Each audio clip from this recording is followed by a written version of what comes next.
అందరికీ నమస్కారం. ఈరోజు మనం ఫరెవర్ లివింగ్ ఆపర్చునిటీ గురించి మాట్లాడుకుందాం.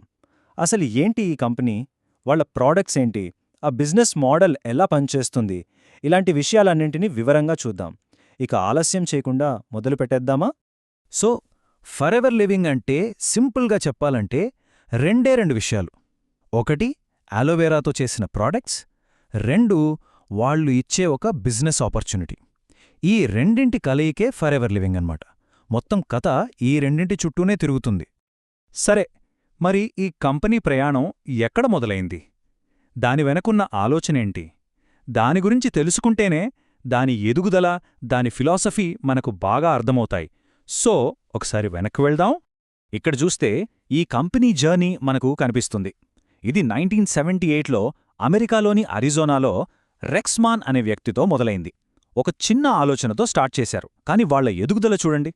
వాళ్లకు కావలసిన అలోవెరాను వాళ్లే పండించుకోవడం, ప్రోడక్ట్స్ తయారు చేసుకోవడం, వాటిని ప్రపంచమంతా డిస్ట్రిబ్యూట్ చేయడం, ఇలా ఒక సెల్ఫ్ సఫిషియెంట్ సిస్టమ్ను డెవలప్ చేసుకున్నారు. ఇప్పుడు చూస్తే ఏకంగా 160కు పైగా దేశాల్లో మిలియన్ల మందితో వీళ్ల నెట్వర్క్ విస్తరించింది.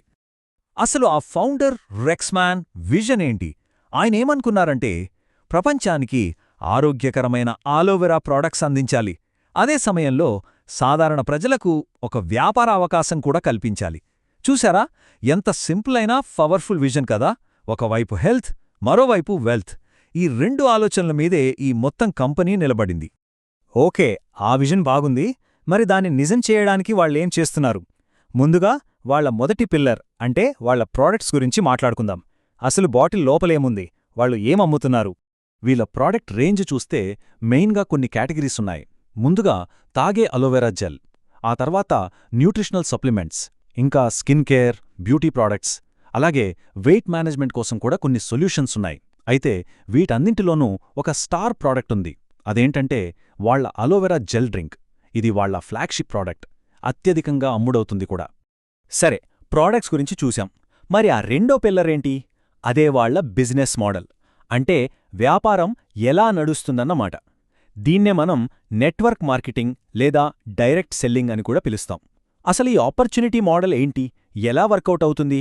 ఇప్పుడు చూద్దాం. ఈ బిజినెస్లో ఎవరైనా పాల్గొనాలంటే ప్రాథమికంగా 3 స్టెప్స్ ఫాలో అవ్వాలి. చాలా సింపుల్. స్టెప్ 1, ముందు ప్రోడక్ట్స్ స్వయంగా వాడాలి, అప్పుడే వాటిమీద నమ్మకం కలుగుతుంది. స్టెప్ 2, నచ్చిన ప్రోడక్ట్స్ను వేరే వాళ్లకు చెప్పాలి, అంటే రికమెండ్ చేయాలి. ఇక స్టెప్ 3, మీలాగే ప్రోడక్ట్స్ వాడుతూ రికమెండ్ చేసేవాళ్లతో ఒక టీంను బిల్డ్ చేసుకోవాలి. అంతే, ఈ 3 పనులే ఈ బిజినెస్ యొక్క పునాది. ఓకే, పని ఎలా చెయ్యాలో తెలిసింది. మరి డబ్బులెలా వస్తాయి? ఇక్కడ కొన్ని రకాల సంపాదన మార్గాలున్నాయి. ఒకటి రీటైల్ ప్రాఫిట్, అంటే నేరుగా కస్టమర్స్కు అమ్మినప్పుడు వచ్చే లాభం. రెండోది టీమ్ కమిషన్, మన కింద ఉన్న టీం చేసే సేల్స్ బట్టి మనకు కమిషన్ వస్తుంది. అంతేకాదు, పర్ఫార్మెన్స్ను బట్టి బోనస్లు, ఫారెన్ ట్రిప్స్ లాంటి రివార్డ్స్ కూడా ఉంటాయి. సో సంపాదన అనేది కేవలం మన సేల్స్ మీదే కాకుండా మన టీమ్ సేల్స్ మీద కూడా ఆధారపడి ఉంటుందన్నమాట.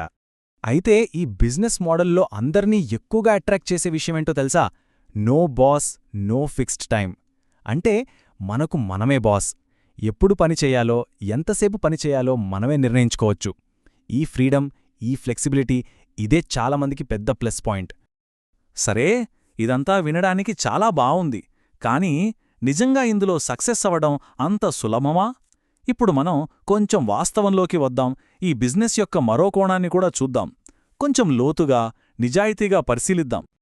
అందరి మైండ్లో వచ్చే మొదటి ప్రశ్న ఇదే: ఇదేమైనా గెట్ రిచ్ క్విక్ స్కీమా? అంటే రాత్రికి రాత్రే కోటీశ్వర్లైపోవచ్చా? ఈ ప్రశ్న చాలా ముఖ్యం, ఎందుకంటే దీనికి సమాధానం తెలుసుకుంటేనే అసలు విషయం మనకర్థమవుతుంది. చూడండి, వాగ్దానానికి వాస్తవానికి మధ్య ఉన్న తేడాను మనం అర్థం చేసుకోవాలి. ప్రామిస్ ఏంటి? ఫైనాన్షియల్ ఫ్రీడమ్ వస్తుంది, మీకు మీరే బాస్ అవ్వచ్చు అని చెప్తారు. ఇది వినడానికి చాలా బాగుంటుంది. కానీ రియాలిటీ ఏంటి?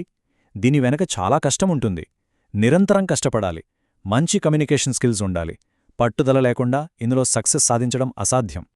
సో ఫైనల్గా చెప్పాలంటే అవుట్కమ్ అనేది ఎవరి చేతుల్లో ఉంటుంది? అది పూర్తిగా ఆ వ్యక్తి యొక్క హార్డ్వర్క్ మీదే ఆధారపడి ఉంటుంది. ఇందులో ఎలాంటి గ్యారంటీ ఉండదు. ఎంత కష్టపడితే అంత ఫలితం వస్తుంది. ఇంత కష్టముందని తెలిసినా, నిరంతరం శ్రమించాలని తెలిసినా మరి ప్రజలెందుకు ఈ బిజినెస్లోకి వస్తున్నారు? స్వేచ్ఛ అనే ఆ కల వాళ్లను అంతలా ఎందుకు ఆకర్షిస్తోంది? అసలు వాళ్ల మోటివేషన్స్ ఏంటి? ఒకసారి చూద్దాం. చూడండి, రకరకాల కారణాలు ఉంటాయి. కొందరు నెల జీతంతో పాటు అదనంగా ఇంకొంత సంపాదించుకోవాలని సైడ్ ఇన్కమ్ కోసం జాయిన్ అవుతారు. మరికొందరికి పెద్ద లక్ష్యాలుంటాయి. దీన్నే ఫుల్ టైం బిజినెస్గా మార్చుకోవాలి అనుకుంటారు. ఇంకొందరికి ఆర్థిక స్వేచ్ఛ సాధించాలనే బలమైన కోరిక ఉంటుంది. కొన్నిసార్లు వేరే ఉద్యోగాలేవీ దొరకనప్పుడు ఇదొక మంచి అవకాశంగా కూడా కనిపిస్తుంది. చివరగా ఒక విషయం ఆలోచించండి. ఒకవైపు బిజినెస్ ఆపర్చునిటీ, మరోవైపు ఒక వ్యక్తిగత కల. ఈ రెండింటి మధ్య ఉన్న గీత చాలా సన్నగా ఉంటుంది. ఈ రెండూ కలిసినప్పుడు అది ఒక పవర్ఫుల్ మోటివేషన్గా మారుతుంది. అసలు ఒక వ్యాపార అవకాశం అనేది ఒక కలగా మారడంలో ఉన్న ఆకర్షణ ఏంటి? బహుశా ఆ కలయికలోనే ఈ మోడల్ యొక్క అసలైన బలం దాగి ఉందేమో.